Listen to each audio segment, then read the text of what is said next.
Nobody announces it like Pat Gonzalez, the voice of motorsports. Thank you, Pat. Whew, I'm glad that I didn't fall coming up those stairs. These heels are more dangerous than any bike I ever rode. Well, fellow inductees, who would have thought it'd be so much fun getting induced?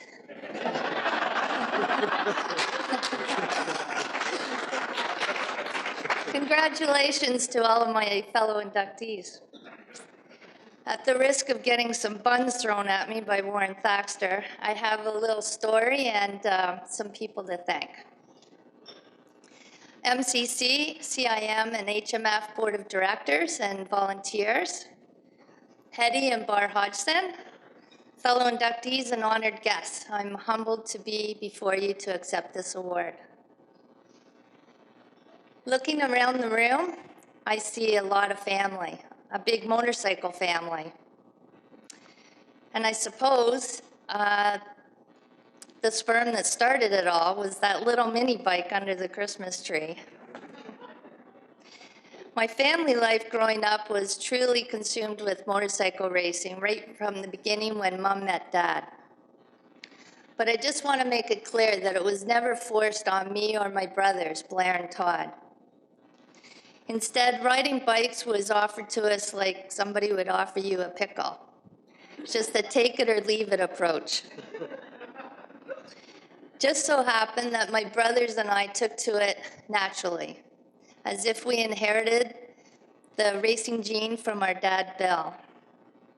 My mom, on the other hand, didn't race or ride motorcycles. She rode our mini bike once. She went 10 feet and fell over face first into an anthill. Blair and Todd and I ran after the mini bike. We picked it up while we left poor Mom picking herself up and spitting out ants. From then on, Dad's race day became Mom's day off. She would gladly pack the cooler to see us off with Dad. While Dad raced, we just played. We played on our mini bike, the one that we were supposed to learn how to share. But the only thing that my brothers learned was that my legs were longer, my arms were longer, so I could chase after them and pull them off the bike when I thought it was my turn. It was ice racing that kept Mom's day off alive throughout the winter. While she was at home reading a book, or probably doing our laundry, her daughter was out getting hooked on speed, racing that is.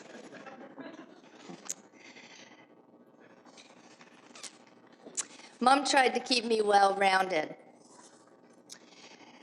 She signed me up for ballet lessons, piano lessons, and even modeling school, but nothing took. My modeling career ended before it began. I showed up at a photo shoot once with all of my shoot clothes crumpled up underneath the bungee cords on the back of my 400 Super Sport. All I wanted to do was race motorcycles. When I got my license at 16, Team Sharpless was Blair and Todd and I showing up at every dirt track and every every dirt track and every ice race. After a couple of years, we lost Blair to Enduros, and then the team was down to one, only Todd doing dirt tracks because I had discovered road racing. Road racing totally consumed me.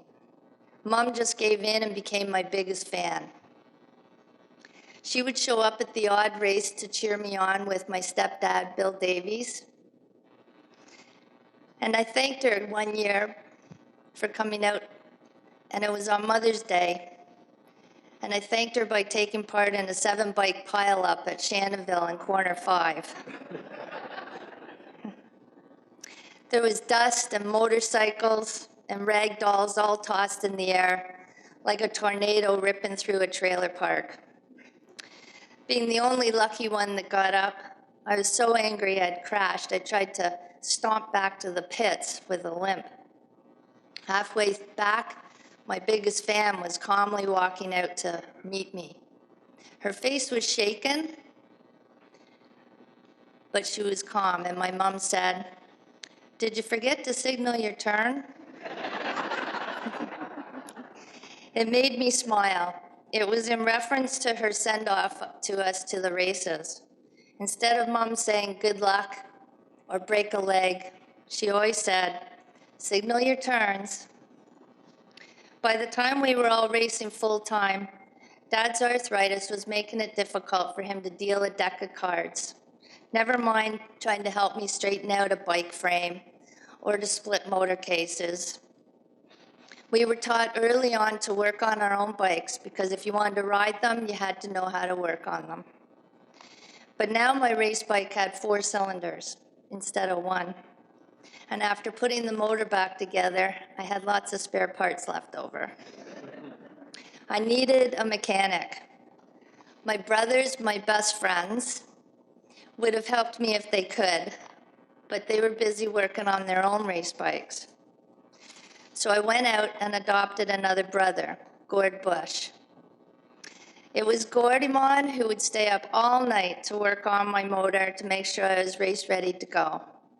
He had a business to run, and he couldn't always go to the races with me, but I always knew that Gord had my back.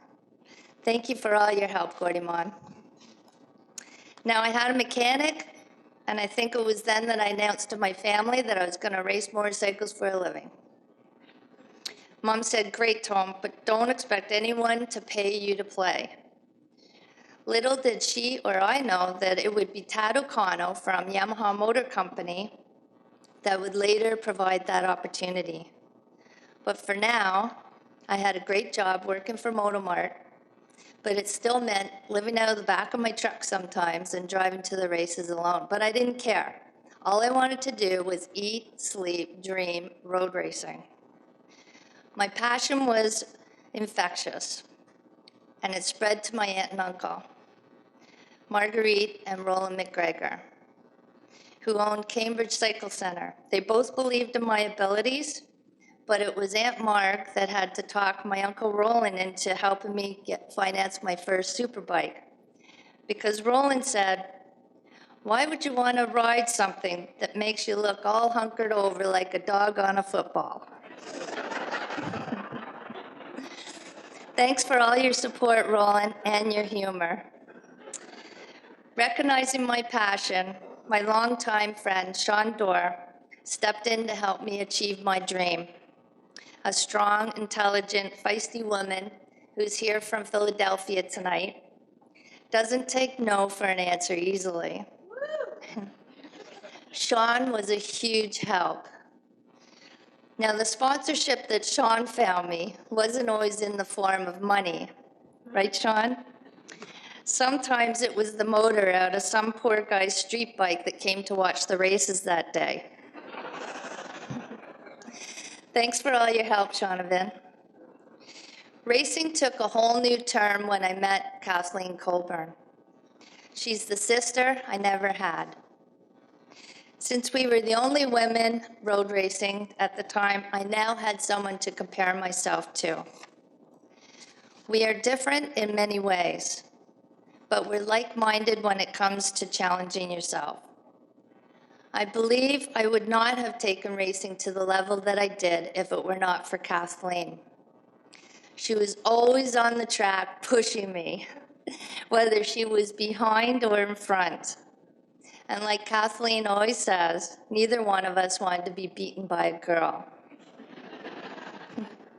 Together, we have learned life through racing, how to overcome when you're tested, when your bike, body, and wallet are all broken, how to pick yourself up and move forward. We really had the time of our life when we raced together in Japan and Europe. For Yamaha, there's so many stories that we could tell you of the fun that we had on and off the track, but that's for another day. Today, I thank Kathleen for giving me the honor to be godmom to her and Jonathan Head's daughters, Emily and Melissa. Two beautiful, wonderful, fast girls that so one day I'm going to see up here accepting their own awards. I owe a lot to motorcycles and to all of you, my motorcycle family, because it's through all of you that I met my greatest love, my husband, Jamie Piker.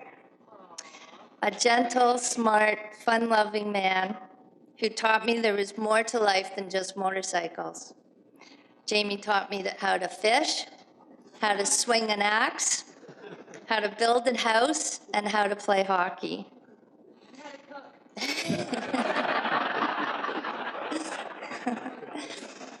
He continues to show me every day how to slow down and enjoy life. I love you, Jamie. In closing, I just want to say to all my friends and family that are here tonight, and to Mom and Dad, I love you and thank you. Motorcycles will always be a big part of my life, and it's best summed up by this. Hi, Jaden. It's best summed up by the song Arlo Guthrie wrote. I don't want a pickle, I just want to ride my motorcycle.